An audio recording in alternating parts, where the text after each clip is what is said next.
这在亚美尼亚体验喷火理发是啥样式儿的呢？我们两个在亚美尼亚已经待的有几天了，然后最近这头发也长长了。然后我媳妇儿那个在楼下看到一家理发店，然后她说那会儿还有喷火的，说那个头发上能喷火。Все, и вернешься ты домой уже лысый. Ча? Вообще волос не останется. 人家还出说，昨天他去做指甲的时候，然后那会儿理发店挺好的，说还能冒火啊！Что ты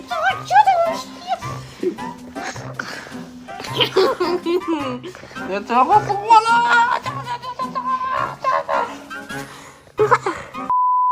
要说我家这小妮子呀，一天天的净整幺蛾子，给我弄得都有点害怕了，非得说让我体验个什么喷火理发。我这到理发店一看啊，你还别说，真像那么回事儿。整体装修还是比较艺术的，前台大姐也比较热情，一见面就把我们预约好的大胡子理发师叫来了。刚才看到我的那个理发师了，然后感觉面相还可以，不知道一会儿给我剪成什么样。我又期待，然后有点害怕。这整个理发过程啊，我就不过多给大家介绍了，因为这家理发店的背景墙啊，实在是太艺术了，我怕给你们展示了这个视频就没了，就给你们看看最后喷火的过程吧。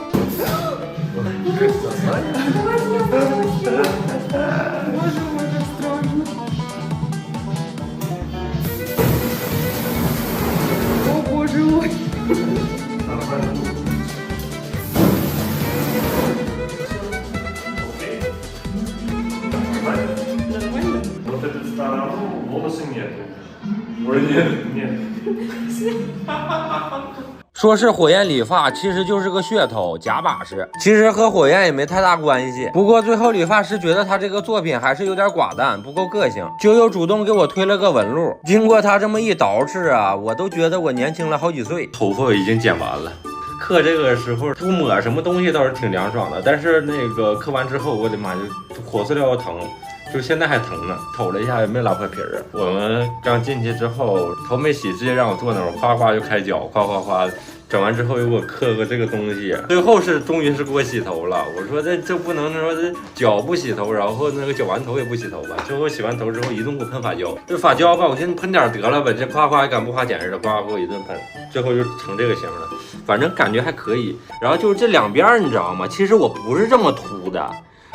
快给我剃秃顶了都，其实我这两边是到这块的，这个理发师不知道咋的了，是怎么的，咔咔咔给我一顿剃，给我这块剃秃了，你们看这两边都剃秃了。行啊，反正也体验了一把那个亚米亚的那个理发师，100分的话打个80。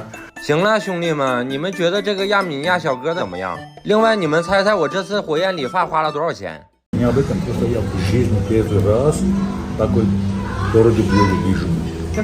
这在亚米尼亚吃一顿中餐竟然这么贵？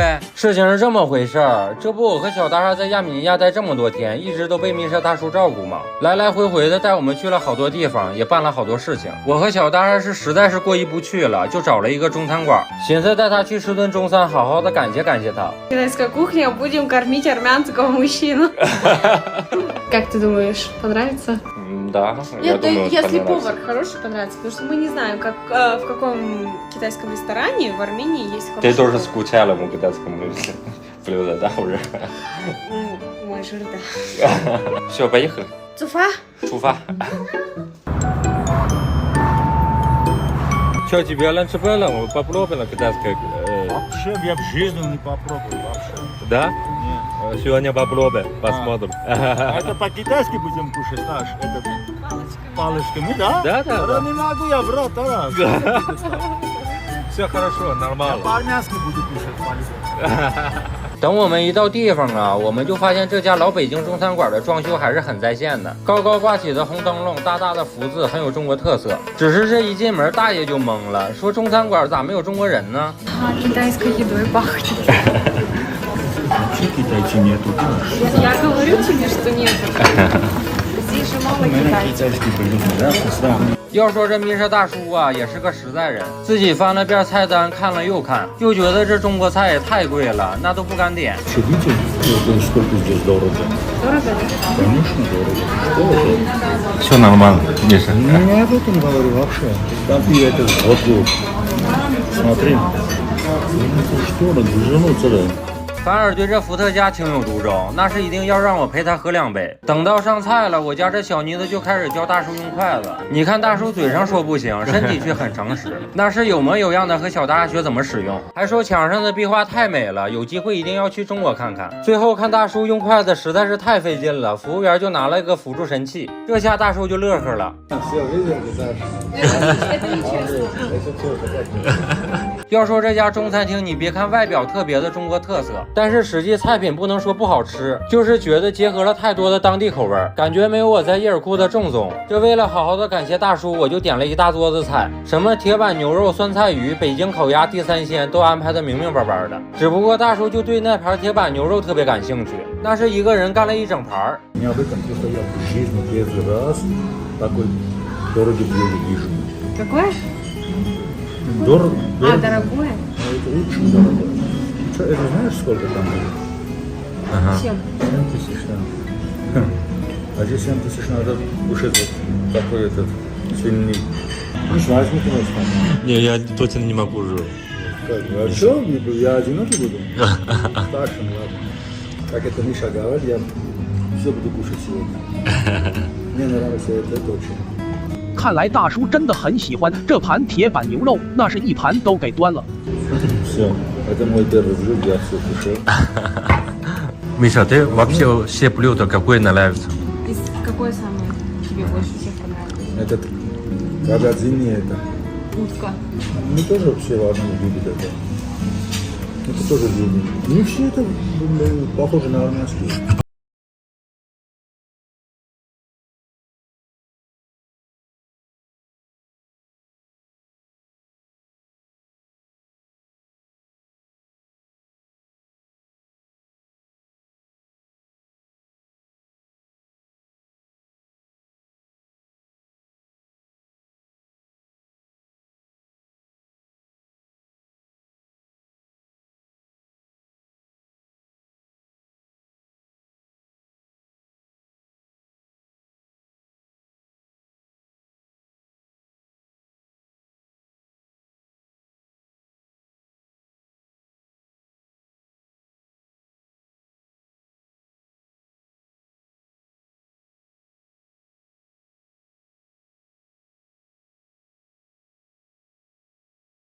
个事儿，真的，我到现在还不敢相信。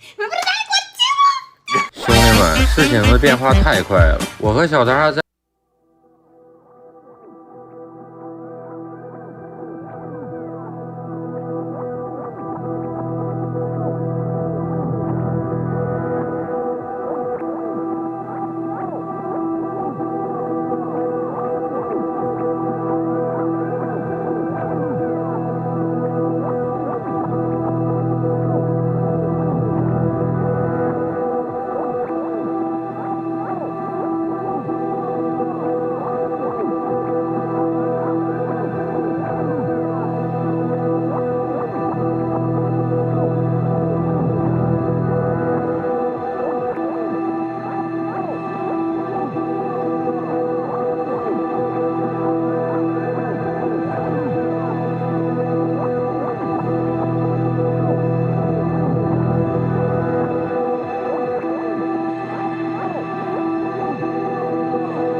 паспорт не видел.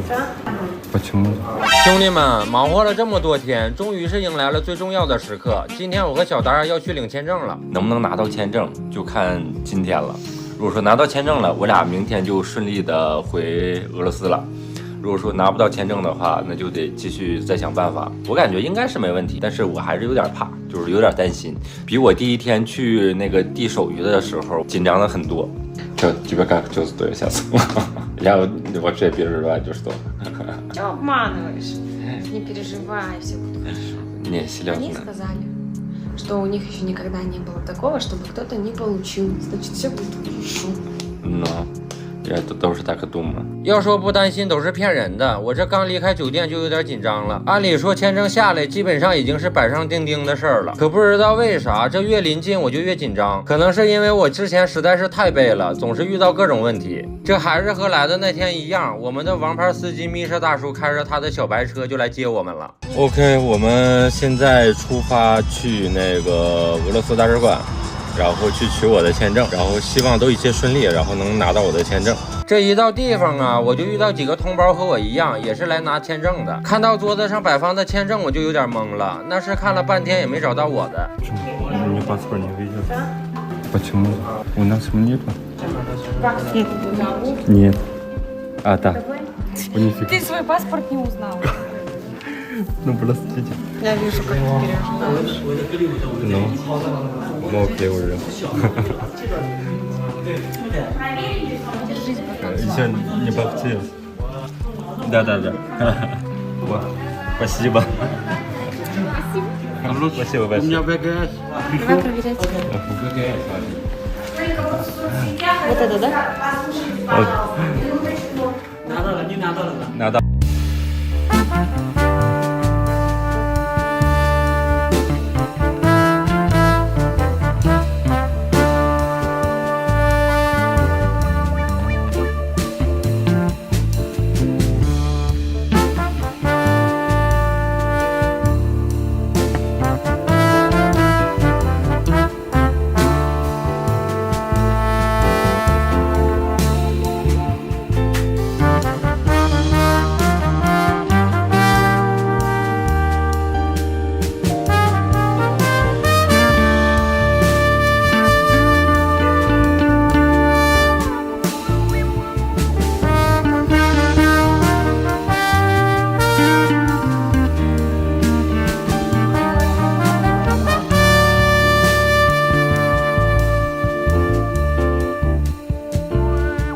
Ken。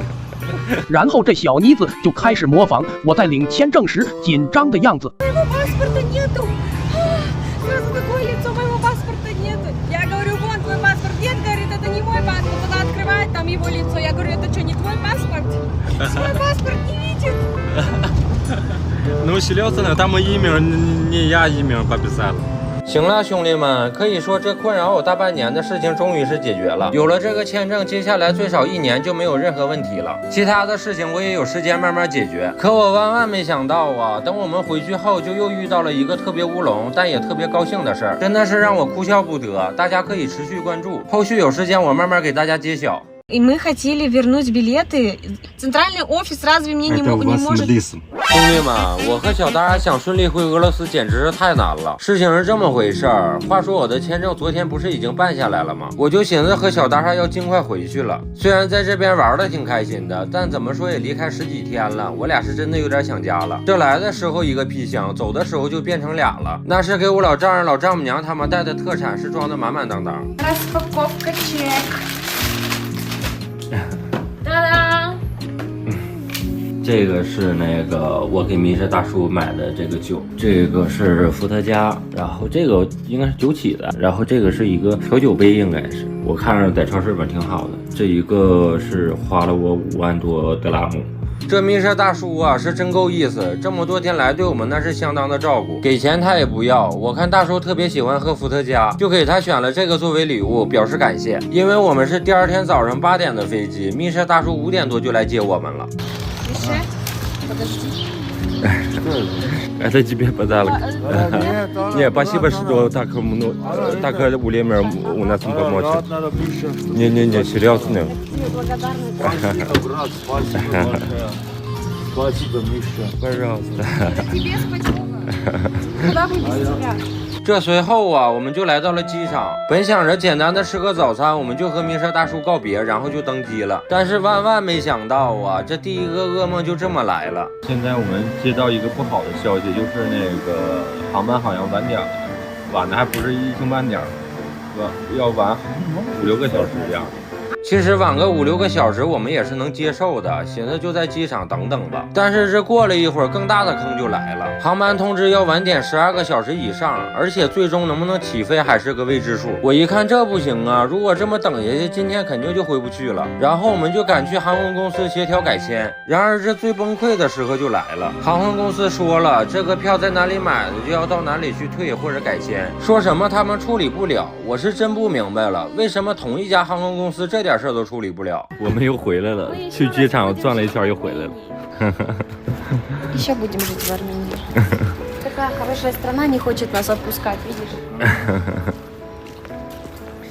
然后现在我们去买机票那个办公室，看看上不上班。 Мы просто с тобой понравились в Армении. 等我们到了买票的地方，好家伙，这真是倒霉他妈给倒霉开门，倒霉到家了。人家周末休息，那是人也找不到，电话也打不通，我们就只好又给他们总部打电话。 И мы хотели вернуть билеты и получить обратно наши деньги, потому что наш рейс отменили. Отменили. Откуда покупали, вы должны туда вернуть ваши билеты.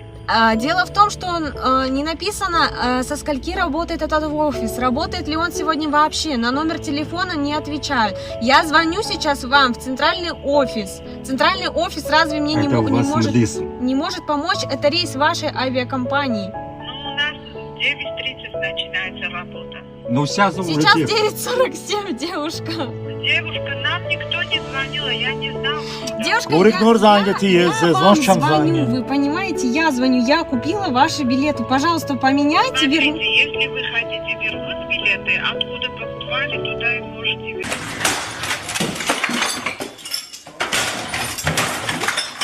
真的是崩溃了，改签不了，退不了，那是把米莎大叔也弄急眼了。实在没办法，我们就去了他们的总部。这个过程实在是太费劲了，太多的细节我就不和大家讲了。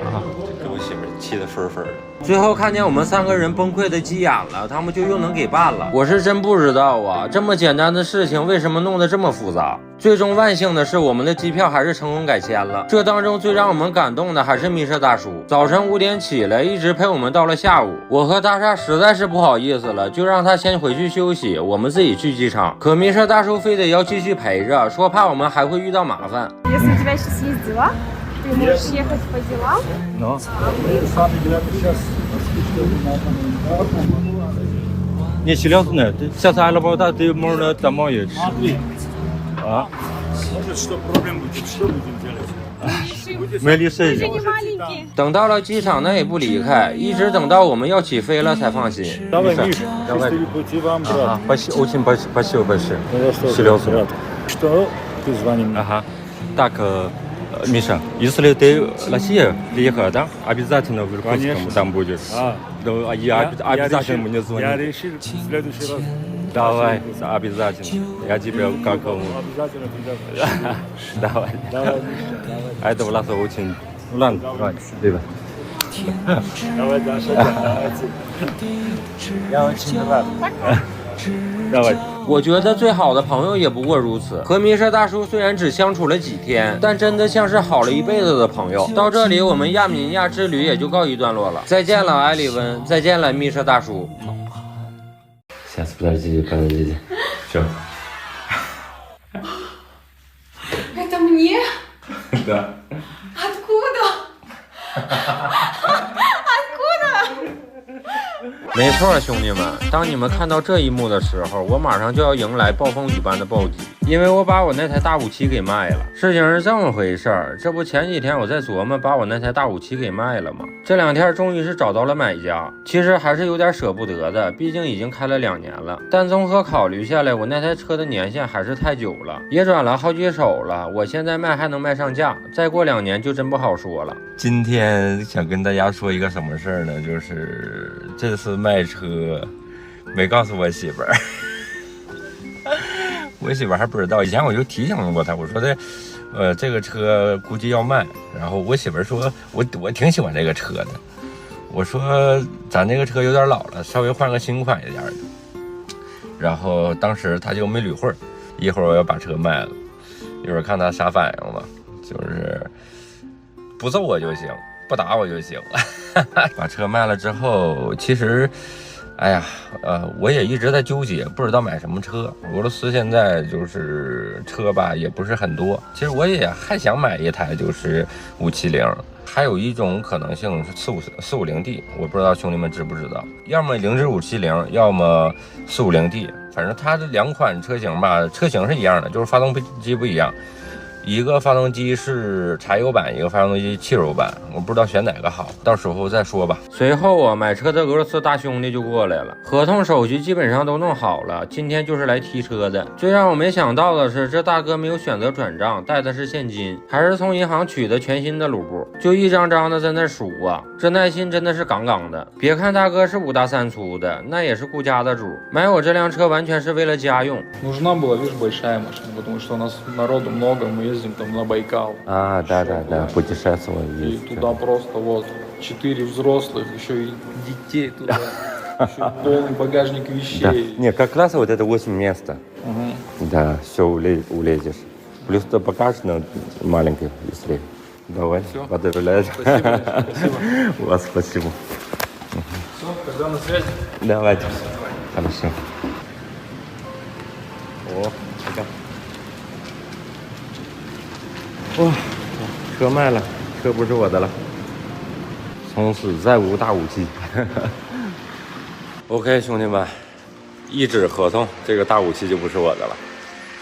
现在车已经开走了，怎么说呢？还是有点不舍，毕竟开2年了嘛。就是这个大武器带着我们去了不少地方，在路上就是不管去哪儿都给我安全带回来。完了，不是我的了，现在。现在还有一个比较棘手的一个事情，就是我媳妇儿还不知道我该怎么跟她说呢。我咋跟她说呀？把车买了。哎呀，开工没有回头箭，干就完了，兄弟们。这卖车一时爽，回家我可就不知道怎么交代了。怀着极其忐忑的心情，我走上了楼，站在门口我就不敢进去了。到门口了，兄弟们，我怎么有点怂愣啊？就是我一会儿进门，我什么都不表现，我什么都不说，就正常往常的回家一样。然后过一会儿把钱直接往他面前一摆，看他什么反应。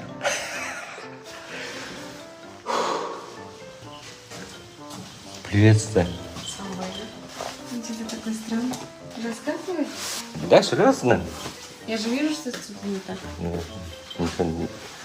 Ничего, все нормально. 兄弟们，我现在把钱给这小妮子，看她啥反应。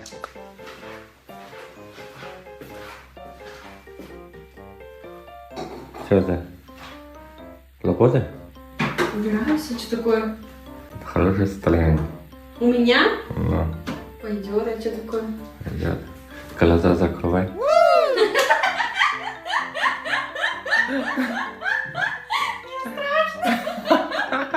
Ну, закрывай. Сюрприз, да? Да. Лука, дай. Одну? Да. Можно два. Сейчас, подождите. Все.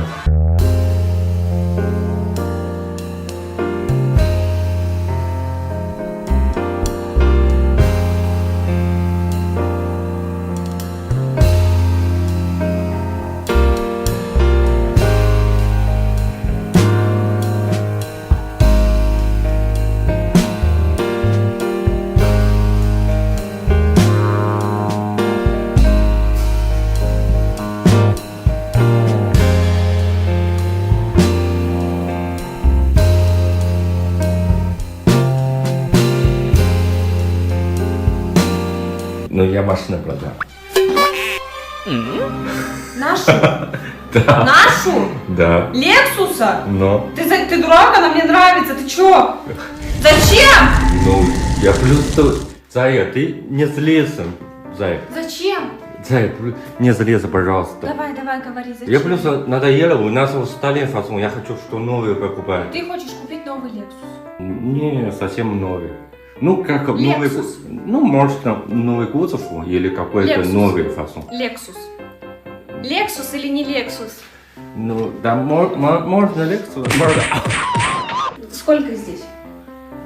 350. Где ты купишь новый фасон Лексуса за такие деньги? Ну, мы еще чуть-чуть оплатим. Хорошо, новый кузов. Он такой же мягкий будет? Да, конечно. Такой же Сейчас. бесшумный? Да, Проходимость хорошая. да, На Всё Альхон так. можно съездить, да? да. Когда купишь? Ну, сейчас я посмотрю, выплатим.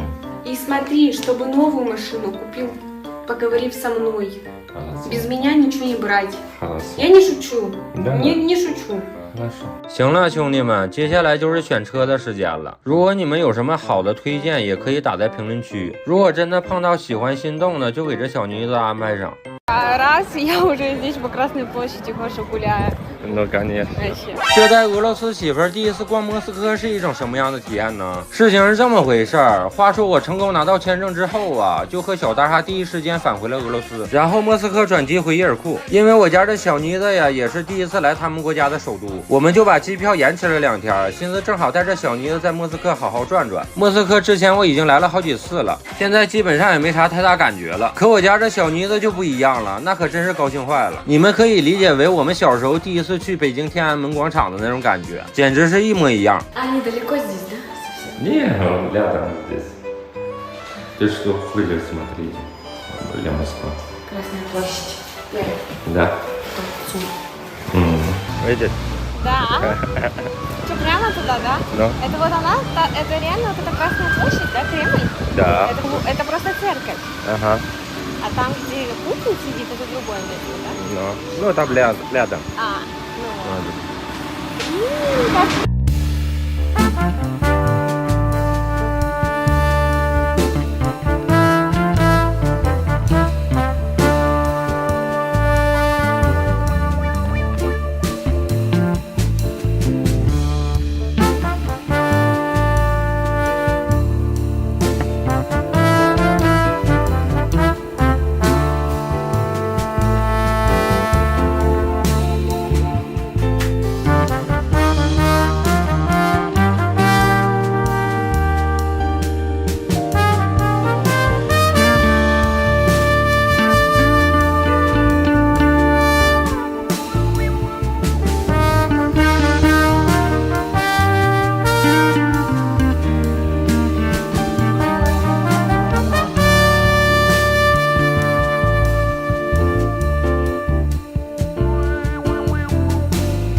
Почему China, да?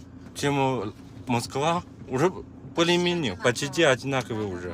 没错，兄弟们，我们已经开始带姐姐看房了。事情是这么回事儿，相信老粉都知道，姐姐一家一直居住在一个40多平米的出租屋里。随着孩子一天天的长大，实在是非常的不方便。年前其实已经打算帮姐姐买房了，可一切都准备好了，姐姐那边的保险又出了问题，因为换工作断交了2个月，贷款就下不来了，然后就一直拖到现在。今天姐姐邀请我们去她家做客，然后他们最近吧有买房这个意向，然后叫我们过去帮她参谋参谋这样的。我们当地的这房价真的涨飞天了，已经。就按照以前，就是我们不说帮助他们一部分嘛，就现在加上我们帮助他们这一部分的费用，都买不起房。就算能买得起吧，就是他们2个人的工资，就是姐姐和姐夫的2个人的工资，也支持不了，就是这个房贷。所以我和小大厦上段时间帮他们弄了一个抖音号，就是也想让他们有一个额外的收入，这样的就是对于他们以后买完房之后还贷款的压力会小一点。我俩也好久没去姐姐家了，就顺带脚过去溜达。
上班一直到20多号才有休息日。今天吃完饭有点晚了，我们就没有带姐姐去看房。第2天一下班，我和小达就开车过来了。有我当司机，姐姐姐夫看房还能方便些。要是他俩自己连打车都舍不得，前几次自己骑自行车从城市的东头骑到西头，实在也是太累了。Hello, 大家好，我是Даша. Мы с Мишей сейчас едем к Наташе с Андреем и поедем все вместе, будем смотреть квартиру. Наташа с Андреем пока точно не знают, смогут они купить или нет, но пока мы просто посмотрим все варианты, которые есть, все, что им понравилось, и дальше уже они будут смотреть по обстоятельствам. Вот, все, едем. 随后我们又叫上了姐姐姐夫，开启了今天的看房之旅。对于姐姐目前的预算，看别墅基本上是不可能了，所以我们就在城市里面找了2、3套小公寓，装修还很不错，只不过面积都比较小，大概都是30到50平左右。姐姐姐夫目前的能力最多也就是这个级别了。老四，这是一个小客厅，然后加厨房，这装修好的房子。有一个阳台，哇，都是么个鬼的，是一个主卧。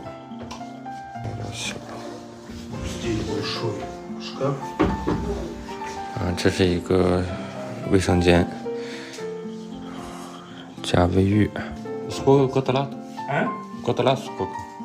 Квадратов с балконом 39,4, без балкона 35,4. Чё, как? Хорошая, но маленькая. Да, маленькая, сильно маленькая. Но 4 человека, 5 человек, 4, но не влезешь. 我们接着去看第2套。我这个大了，这个比那个还大。哇！Вот это сколько квадратов? Без балкона чуть-чуть меньше, 59, по-моему. хороший балкон，的， 还有2个小门灯。这洗手间也比较大。Ну, которые высокие, да? И комната там больше, комната одна большая, очень хорошая. Там окончательная цена. Ну вот 7165 у нас стоит. Еще 2 объявления 7200, 7250. Прямо совершенно даже наличные или ипотека. Да, вот здесь цена нормально. Да, вот это прикольно. Давай, все влезет. Хватит. Даже мне нравится. Да? Это монолит, а здесь панели. Нифига себе, смотри, вот здесь. Тоже красиво, да? Нифига себе. Ого! О! 好家伙，这风景太牛逼了，太棒了！Вообще красота, да? Андрей, пошли. 这不看不要紧呀，看完了我们就更焦虑了。我们是真想不到现在的房价已经涨到这个地步了，普普通通40-50平的小公寓就要700多万卢布，放到之前这个价格再加点，在郊区买个带院子的小别墅都差不多了，而现在只能买个小公寓。Если ипотека, сколько даете? 3-4 миллиона, да? Это максимум. И первый... Сам миллион где-то первый взнос, чтобы был. Ага. И платеж тогда в месяц будет где-то 1060. Нет, ты понимаешь, вот сейчас цены, квартира цены тоже много подняли. Да, вообще много подняли. В Иркутском цена, да, чем Москва уже более-менее, почти одинаковые уже. Хорошим. Может в Сочи купить, съездите туда? Да, за эти же деньги действительно лучше на юге взять. У нас много знакомых в Сочи поехал. В Москву, в Сочи уехали. Да? Жить. Ну, конечно, там цены одинаковые квартиры. Цены одинаковые, зарплаты Да. больше. Но давай, я уже придумал. Поехали мы. Не Сочи мы.